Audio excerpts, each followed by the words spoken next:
সবাইকে স্বাগত জানাচ্ছি। আমি ফিরোজ তোহা। শুরুতেই সংবাদ শিরোনাম। বাংলাদেশের সর্বশেষ গুরুত্বপূর্ণ আপডেট সংবাদে আপনাকে স্বাগত। শুরুতেই সংবাদ শিরোনাম, পরে বিস্তারিত। শুরুতেই জানাবো, আন্দোলনে হামলাকারী ঢাবি ছাত্রলীগ নেতা গ্রেপ্তার। ঢাকা বিশ্ববিদ্যালয় ক্যাম্পাসে বৈষম্য বিরোধী ছাত্র আন্দোলনে হামলাকারী ঢাকা বিশ্ববিদ্যালয়ের সলিমুল্লাহ মুসলিম হল শাখা ছাত্রলীগের আপ্যায়ন বিষয়ক সম্পাদক ইমন খান জীবন ২৮কে গ্রেপ্তার করেছে ঢাকা মহানগর গোয়েন্দা পুলিশ। এরপর জানাবো, ছাত্র আন্দোলনে হামলায় জড়িত মহিলা আওয়ামী লীগের ৫ নেত্রী গ্রেপ্তার। পল্লবীতে বৈষম্য বিরোধী ছাত্র আন্দোলনে হামলার ঘটনায় করা মামলায় মহিলা আওয়ামী লীগের ৫ নেত্রীকে গ্রেপ্তার করেছে ঢাকা মহানগর পুলিশ, ডিএমপি পল্লবী থানা পুলিশ।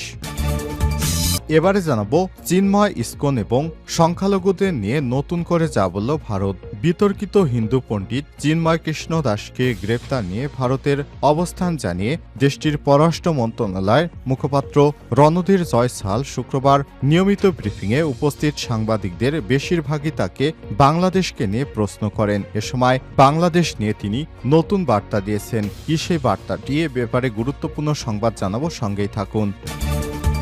এদিকে কলকাতায় বাংলাদেশের জাতীয় পতাকা আগুন দেওয়ার ঘটনায় তীব্র নিন্দা বাংলাদেশের। কলকাতায় বাংলাদেশের ডেপুটি হাই কমিশনের বাইরে বৃহস্পতিবার বিকেলে একটি হিন্দু সংগঠন বঙ্গীয় হিন্দু জাগরণ দ্বারা সংগঠিত সহিংস বিক্ষোভের ঘটনায় গভীর উদ্বেগ প্রকাশ করেছে বাংলাদেশ। আজ পররাষ্ট্র মন্ত্রণালয় থেকে পাঠানো এক প্রেস বিজ্ঞপ্তিতে এই উদ্বেগ প্রকাশ করা হয়। এদিকে ভারতীয়দের জানা উচিত, তাদের পূর্ব সীমান্তে আরও স্মার্ট এবং সাহসী মানুষ বাস করে। ভারতীয়দের জানা উচিত, তাদের পূর্ব সীমান্তে আরও বেশি স্মার্ট এবং আরও বেশি সাহসী বাংলাদেশিরা বসবাস করে বলে মন্তব্য করেছেন প্রধান উপদেষ্টার প্রেস সচিব শফিকুল আলম। আজ তার ভেরিফাইড ফেসবুক পোস্টে তিনি এমন মন্তব্য করেছেন। পোস্টে তিনি লিখেছেন, ভারতের কিছু মিডিয়া এবং তাদের সোশ্যাল মিডিয়া প্ল্যাটফর্ম থেকে ছড়ানো বিভ্রান্তিকর তথ্যের বিরুদ্ধে বাংলাদেশি সাংবাদিকরা সাহসী ভূমিকা পালন করছেন। এবং সর্বশেষ জানাবো, ২৯ বছর ধরে মিথ্যা পরিচয়ে পুলিশে চাকরি, জন্ম এবং শিক্ষা সনদ সবই ভুয়া।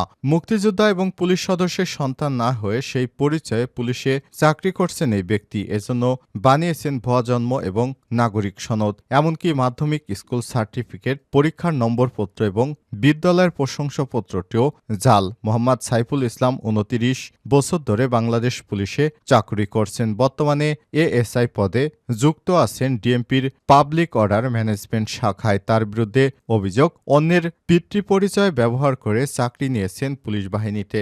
জন্ম নিবন্ধন অনুযায়ী সাইফুল ইসলামের বাবার নাম মোহাম্মদ শাহজাহান জমাদার, যিনি একজন প্রাত মুক্তিযোদ্ধা ও পুলিশের সাবেক হাবিলদার। সাইফুলের কাগজপত্রে দেয়া ঠিকানা মোতাবেক রাজধানীর মিরপুরের রূপনগরের বাড়িতে যোগাযোগ করে চ্যানেল 24। কাগজপত্র দেখে চোখ কপালে ওঠে মুক্তিযোদ্ধা শাহজাহান জমাদারের ছেলে সালাউদ্দিনের। তিনি জানান, পুলিশ সদস্য সাইফুল ইসলাম তার মামাতো ভাই, যার আসল বাবা পিরোজপুরের কাউখালী উপজেলার সয়না রঘুনাথপুর ইউনিয়নের মৃত দেলোয়ার হোসেন। সালাউদ্দিন অভিযোগ, তার মুক্তিযোদ্ধা বাবার নাম ব্যবহার করে ভুয়া জন্ম ও নিবন্ধন তৈরি করে অভিযুক্ত সাইফুল, যার সত্যতা মেলে মুক্তিযোদ্ধা শাহজাহান জমাদারের পরিবারের তথ্য বিবরণী এবং ওয়ারিশ সনদে, যেখানে উল্লেখ নেই সাইফুলের নাম। প্রিয় দর্শক, এখানেই শেষ নয়। পুলিশ সদস্য সাইফুলের ১৯৯২ সালে মেট্রিক পাশে যে সনদ, সেটিও জাল বলছে ঢাকার মাধ্যমিক ও উচ্চ মাধ্যমিক শিক্ষা বোর্ড। এতক্ষণ শুনছিলেন সংবাদ শিরোনাম, এবারে বিস্তারিত। তবে তার আগে বন্ধুরা, অনুরোধ থাকবে সংবাদটিতে একটি লাইক দিন। এই চ্যানেলে আপনি নতুন হয়ে থাকলে আমাদের সংবাদটি দেখতে দেখতে চ্যানেলটি সাবস্ক্রাইব করে রাখুন। কমেন্ট করে আপনার মূল্যবান মতামত জানিয়ে দিন। এবারে বিস্তারিত। আন্দোলনে হামলাকারী ঢাবি ছাত্রলীগ নেতা গ্রেপ্তার। ঢাকা বিশ্ববিদ্যালয় ক্যাম্পাসে বৈষম্য বিরোধী ছাত্র আন্দোলনে হামলাকারী ঢাকা বিশ্ববিদ্যালয় সলিমুল্লাহ মুসলিম হল শাখা ছাত্রলীগের আপ্যায়ন বিষয়ক সম্পাদক ইমন খান জীবন ২৮কে গ্রেপ্তার করেছে ঢাকা মহানগর গোয়েন্দা পুলিশ। রোববার ২৮ নভেম্বর রাত ১০টার দিকে নারায়ণগঞ্জ থেকে তাকে গ্রেপ্তার করা হয়। আজ ঢাকা মহানগর পুলিশ ডিএমপি মিডিয়া বিভাগের ডিসি মোহাম্মদ তালেবুর রহমানের সই করা এক বিজ্ঞপ্তিতে সব তথ্য জানানো হয়েছে। এতে বলা হয়েছে, গ্রেপ্তার ইমন সলিমুল্লাহ মুসলিম হল শাখা ছাত্রলীগের আপ্যায়ন বিষয়ক সম্পাদক। তালেবুর রহমান বলেন, গত 15 জুলাই 2024 বিকেলে ঢাকা বিশ্ববিদ্যালয় ক্যাম্পাসে রাজু ভাস্কর্যের সামনে থেকে বৈষম্যবিরোধী ছাত্র আন্দোলনের সমর্থনে ঢাবির শিক্ষার্থীদের একটি মিছিল ক্যাম্পাস প্রদক্ষিণ করার সময় আন্দোলনরত শিক্ষার্থীদের উপর হামলা চালায় নিষিদ্ধ সংগঠন ছাত্রলীগ সহ আওয়ামী লীগের বিভিন্ন অঙ্গ সংগঠনের নেতাকর্মীরা। আক্রমণকারীরা ককটেল বিস্ফোরণ সহ দেশি বিদেশি অস্ত্র দিয়ে দেশের বিভিন্ন স্থানে দফায় দফায় হামলা চালায়। এ সময় প্রায় 3 শতাধিক শিক্ষার্থী গুরুতর আহত হয়। এই ঘটনায় ঢাকা বিশ্ববিদ্যালয়ের শিক্ষার্থী মাহিন বাদী হয়ে গত 21 অক্টোবর শাহবাগ থানায় একটি মামলা দায়ের করেন। সেই মামলায় তাকে গ্রেপ্তার দেখানো হলো। তদন্তাধীন এ মামলায় সিসিটিভি ফুটেজ বিশ্লেষণ এবং গোয়েন্দা তথ্য প্রযুক্তির সহায়তায় উক্ত মামলার এজাহার নামীয় আসামি ইমন খান জীবনকে নারায়ণগঞ্জ থেকে গ্রেপ্তার করা হয়। তাকে আদালতে পাঠানো হয়েছে। ছাত্র আন্দোলনে হামলায় জড়িত মহিলা আওয়ামী লীগের 5 নেত্রী গ্রেপ্তার। পল্লবীতে বৈষম্যবিরোধী ছাত্র আন্দোলনের হামলার ঘটনায় করা মামলায় মহিলা আওয়ামী লীগের 5 নেত্রীকে গ্রেপ্তার করেছে ঢাকা মহানগর পুলিশ, ডিএমপি, পল্লবী থানা পুলিশ। বৃহস্পতিবার 28 নভেম্বর রাত 12:15টার দিকে পল্লবী থানা এলাকায় অভিযান চালিয়ে তাদের গ্রেপ্তার করা হয়। শুক্রবার 29 নভেম্বর ডিএমপির মিডিয়া অ্যান্ড পাবলিক রিলেশনস বিভাগের উপপুলিশ কমিশনার ডিসি মোহাম্মদ তালেবুর রহমান এসব তথ্য নিশ্চিত করেছেন। গ্রেপ্তারকৃতরা হলেন পল্লবী থানা 6 নম্বর ওয়ার্ড মহিলা আওয়ামী লীগের নেত্রী মোসাম্মদ লাভলি বেগম 43, ওয়ার্ড মহিলা আওয়ামী লীগের সাধারণ সম্পাদক জুথি 38, ওয়ার্ড মহিলা আওয়ামী লীগের সাংগঠনিক সম্পাদক মোহাম্মদ রিক্তা আক্তার 40, ওয়ার্ড মহিলা আওয়ামী লীগের সহ সভাপতি সাথী আক্তার 30, পল্লবী থানা 6 নম্বর ওয়ার্ড মহিলা আওয়ামী লীগের সহ সাংগঠনিক সম্পাদক মোসাম্মদ খাদিজা বেগম 34। পল্লবী থানা সূত্র থেকে জানা গেছে, গত 4 আগস্ট 2024 বিকাল 3:30টায় পল্লবী থানা মিরপুর 10 পপুলার 2 ডায়াগনস্টিক সেন্টারের সামনে সরকার পতনের এক দফা দাবিতে ছাত্র জনতার সঙ্গে আন্দোলনে যোগ দেয় ভিকটিম মোহাম্মদ আবিদ। আন্দোলনে দেশীয় অস্ত্র, পিস্তল ও অন্যান্য আগ্নেয়াস্ত্র দিয়ে আক্রমণ করে আওয়ামী লীগের বিভিন্ন অঙ্গ সংগঠনের নেতাকর্মীরা। এ সময় আবিদের ডান চোখে গুলি লেগে গুরুতর আহত হয়। পরবর্তীতে তাকে জাতীয় চক্ষুবিজ্ঞান ইনস্টিটিউট ও হাসপাতালে নিয়ে চিকিৎসা প্রদান করা হয়। এই ঘটনায় ভিকটিম আবিদের ভাই জিন্নাত সাইদির অভিযোগের প্রেক্ষিতে গত 12 নভেম্বর পল্লবী থানায় একটি মামলা দায়ের করা হয়। মামলার সূত্র থেকে আরও জানা গেছে, তদন্তাধীন মামলায় সিসিটিভি ফুটেজ বিশ্লেষণ এবং গোয়েন্দা তথ্যের ভিত্তিতে তথ্য প্রযুক্তির সহায়তায় আন্দোলনে হামলার ঘটনায় জড়িত বাবলি বেগম, সাবিনা ইয়াসমিন, জুথি, রিক্তা আক্তার, নাজমা আক্তার সাথী ও খাদিজা বেগমকে গ্রেপ্তার করা হয়। পল্লবী থানার মামলায় গ্রেপ্তারকৃতদের বিজ্ঞ আদালতে প্রেরণ করা হয়েছে।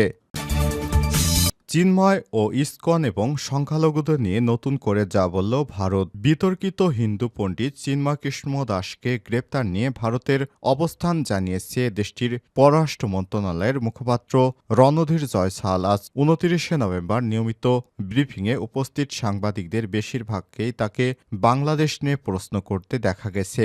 রণধীর বলেন, হিন্দুদের উপর হামলা নিয়ে আমরা বাংলাদেশের সঙ্গে সার্বক্ষণিক যোগাযোগ রাখছি। হিন্দুসহ অন্যান্য সংখ্যালঘু উপর হুমকি এবং হামলার বিষয়টি বাংলাদেশ সরকারের কাছে শক্তভাবে সার্বক্ষণিক উপস্থাপন করছে ভারত। এ ব্যাপারে আমাদের অবস্থান পরিষ্কার। সব সংখ্যালঘুর নিরাপত্তা নিশ্চিতে যে দায়িত্ব বাংলাদেশ সরকারের রয়েছে সেটি তারা পালন করবে। চিন্ময় দাসের বিষয়টি নিয়ে বলেন, আমরা চিন্ময় দাসের গ্রেপ্তার নিয়ে একটি বিবৃতি দিয়েছি। আমরা দেখেছি আইনি প্রক্রিয়া চলমান রয়েছে। আমরা আশা করি তার বিরুদ্ধে যে আইনি প্রক্রিয়া চলছে সেটি স্বচ্ছ এবং ন্যায় বিচারের ভিত্তিতে নিষ্পত্তি হবে। এছাড়াও তার যে আইনি অধিকার রয়েছে সেটাও পুরোপুরিভাবে তিনি পাবেন।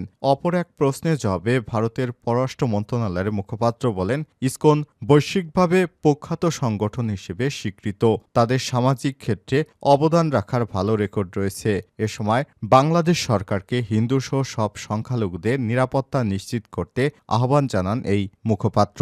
প্রসঙ্গত সোমবার ঢাকার হযরত শাহজালাল আন্তর্জাতিক বিমানবন্দর থেকে চিন্ময় কৃষ্ণ দাসকে গ্রেপ্তার করে পুলিশের গোয়েন্দা শাখা ডিবি পরে মঙ্গলবার আদালতে তুললে তার জামিন আবেদন নামঞ্জুর করে কারাগারে পাঠানো হয়। এদিন কোর্ট প্রাঙ্গণে আইনজীবী সাইফুল ইসলামকে হত্যা করে চিন্ময়ের অনুসারীরা। পরে ভারতের পররাষ্ট্র মন্ত্রণালয়ের এক বিবৃতিতে চিন্ময় কৃষ্ণ দাসকে গ্রেপ্তার এবং জামিনের আবেদন নামঞ্জুর করার ঘটনায় উদ্বেগ জানায়। এদিকে সম্মিলিত সনাতনী জাগরণের জোটের মুখপাত্র চট্টগ্রাম পুণ্ডরিক ধামের অধ্যক্ষ চিন্ময় কৃষ্ণ দাস ব্রহ্মচারীকে গ্রেপ্তারের ঘটনা কিছু মহল ভুলভাবে তুলে ধরছে বলে জানায় বাংলাদেশের পররাষ্ট্র মন্ত্রণালয়। চিন্ময় দাসকে গ্রেপ্তারের ঘটনায় ভারতের পররাষ্ট্র মন্ত্রণালয়ের বিবৃতি প্রতিক্রিয়ায় মঙ্গলবার রাতে এক বিজ্ঞপ্তিতে বলা হয়েছে, ভারতের এমন ভিত্তিহীন বিবৃতি দুই দেশের বন্ধুত্ব এবং বোঝাপড়ার চেতনা পরিপন্থী।